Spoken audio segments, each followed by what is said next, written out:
This is Danny Gould with the Gould team selling Silicon Valley.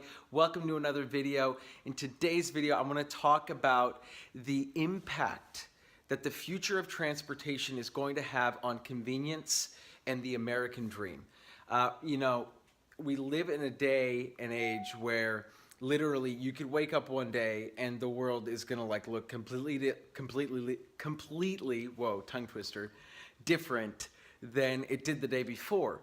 And I was recently watching a video that featured Peter Diamandis, who is a thought leader. He's written the book Bold, founder of X Prize, considered one of the most influential thought leaders, and futuristic type thought leaders in the world. And so Peter was talking about the effects that transportation will have on real estate, or rather the advances made in transportation will have on real estate. And it's something that I personally have been talking about for a long time. If you go back and look at some of the videos that I made 3 years ago, and just anticipating what a lot of people have not maybe fully thought out in terms of real estate and how it's going to be impacted by transportation. But hear me out for a second. Right now we live in a day where if you live in Silicon Valley and you live in San Jose and you work in Palo Alto, or if you work, God forbid, in San Francisco, you are driving 2-3 hours each way to work and back, which means that your total commute time is going to be anywhere between 4 and 6 hours. The quality of life for an individual that spends 4 to 6 hours behind the wheel of a car is pretty much the worst. And as a result, what we're being faced with is a lot of people sacrificing space, they're sacrificing square footage, they're sacrificing money, they're sacrificing a lot of different things in order to get closer to work, right? They're even sacrificing the American dream and renting, right? So a lot of people have chosen to not purchase, or purchase something that they really don't want to live in, but basically need to live in order to make it work. So Peter Diamandis talked about different types of advances in transportation that could impact the way that we view our real estate, right? Because right now we want to live close, convenience is a huge factor, right? Convenience is a huge factor in our lives. Time is now becoming our most precious asset, right? And I think everyone understands that, right? I think we've moved past the phase where people get annoyed when you say that, and now they just accept it for what it is. It's reality. Time, biggest asset, which means that for convenience sake, living in Sunnyvale, if I work in Mountain View, is so much more convenient than living in Morgan Hill, right? Now, things like bigger companies that can afford to send shuttles out to their employees, that certainly helps mitigate some of the inconvenience. But at the same time, still sitting down for 2 hours in a bus each way, that doesn't really scream like American, best life ever, right? So Diamandis talks about, and this is something that I've discussed for a long time, the impact that autonomous vehicles could have on real estate. For example, what happens when a car can drive you to work, and suddenly it doesn't really hurt as much to sit in the car if you can do your makeup, work, eat, sleep, pray, anything, right? There are so many different things that you could do in the car that you could do on a Google shuttle or all these other things too. But ultimately, when you factor in the convenience level, right? That is something that a lot of people will now not have as much of an issue with, especially if it means getting their kids into a better school system, especially if it means more square footage for their 4 or 5 person family, as opposed to being in a 3-bedroom home and having to have 2 kids bunk up. Now they get the 5-bedroom house in Morgan Hill, Gilroy, Hollister, right, or East, or wherever, right? So that's one thing. The other thing Peter Diamandis talked about was the Hyperloop and these fast high-speed rails, right? And that's something that I have not really talked about that much, because that is even more foreign of a concept to me than autonomous vehicles. Autonomous vehicles make sense. They're already somewhat here, and let's forget the fact that they can drive you, and let's just take that completely out of the picture. Autonomous vehicles are also going to bring a lot more efficiency to movement in general, right? Which means that your hour-and-a-half commute could actually only be like 45 minutes, because cars aren't stupid humans that make irrational decisions on the road at all hours of the day, right? So the capacity, the actual capacity for most of these freeways in the Bay Area is way greater than we give them credit for. It's just that humans are really stupid and their movement patterns are dumb, and as a result, the inefficiencies in human patterns and human behavior lead to congestion on the roadways, right? So if you take all of that and you add it all up, it only makes sense that people may opt for a home in a different part of the valley, because it's going to be a lot better for them, right? In terms of convenience and in terms of just general quality of life outside of the commute, right? If they can sacrifice, if they don't have to sacrifice space or schools or sacrifice the American dream, then they're not going to, right? So that's one thing, right? But then the high-speed rail is another thing. Diamanda has talked about the high-speed rails, and actually companies creating these like communities, right? And this is something that I was just like I couldn't even like my mind was just like blowing,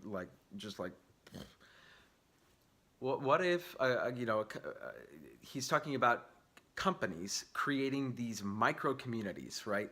And having high-speed rails go to these communities. So it's like, say Google, right, sets up shop in like a random area, right?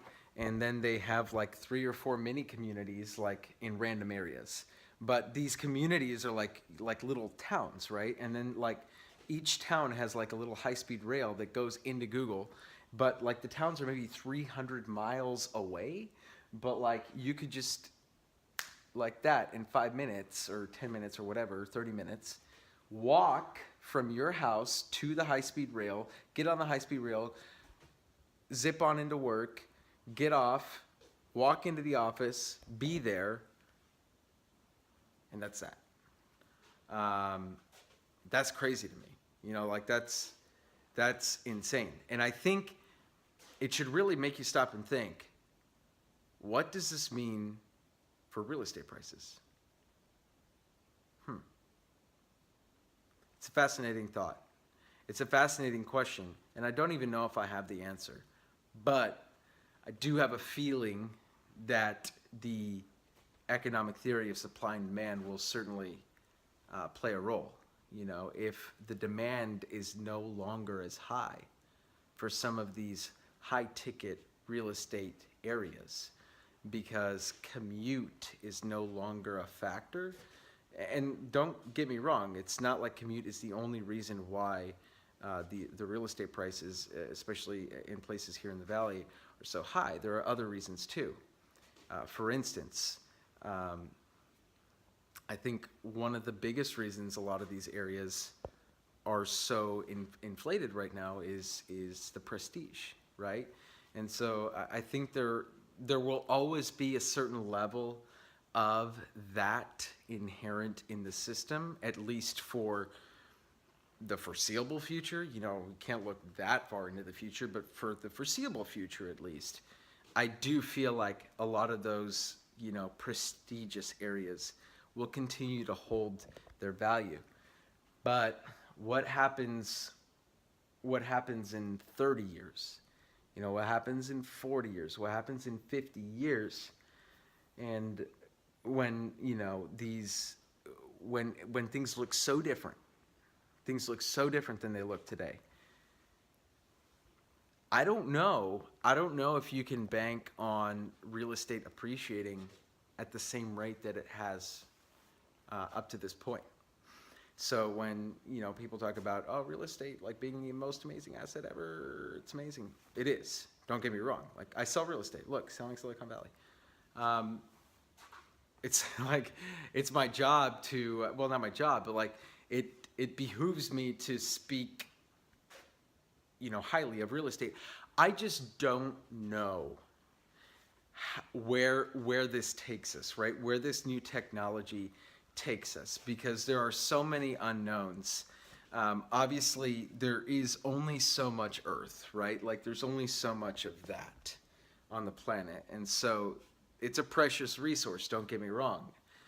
But at the same time, when it comes to the reasons why real estate, especially here in Silicon Valley, is so valuable, a lot of it does come down to how close am I to the action. And right now the action is in Mountain View, it's in Palo Alto, it's in Menlo, it's in Redwood City, it's in San Francisco, and now coming soon to a theater near you in San Jose, right?